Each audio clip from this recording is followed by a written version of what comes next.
आता जी सर्वात मोठी बातमी समोर आली, ना शिवसेनेचा मतदारसंघ ना भाजपचा, तरी ठाकरेंना घ्यायचाही बदला, काँग्रेसही आग्रही। लोकसभा निवडणुकीच्या पार्श्वभूमीवर सगळ्याच पक्षांकडून तयारीला सुरुवात झाली आहे। देशातल्या दुसऱ्या सर्वाधिक जागा असलेला महाराष्ट्र भाजप आणि इंडिया आघाडीनेही लक्ष केंद्रित केलं आहे।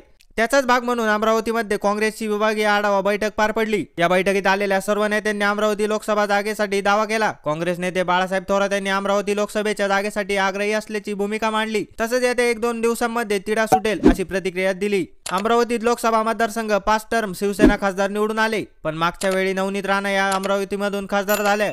उद्धव ठाकरे मुख्यमंत्री झाल्यापासून नवनीत राणा आणि त्यांचे पती रवी राणा आक्रमक झाले।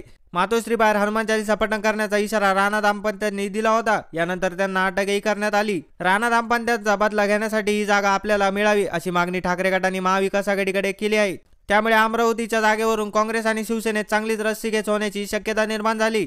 2019 लोकसभा निवडणुकीत अमरावतीमधून शिवसेनेचे आनंदराव अडसूळ यांनी लोकसभा निवडणूक लढवली होती, तर काँग्रेस राष्ट्रवादीने नवनीत राणांना पाठिंबा दिला होता। यानंतर नवनीत राणा अमरावतीतून खासदार झाल्या आणि आनंदराव अडसूळ यांना त्यांच्याच बालेकिल्ल्यात धक्का लागला। आता आनंदराव अडसूळ शिंदेसोबत आहे, तर राणा दाम्पत्य भाजप जवळ आहे। त्यामुळे अमरावतीमध्ये महायुतीचा उमेदवार कोण असणार याबाबतीची उत्सुकता निर्माण झाली आहे।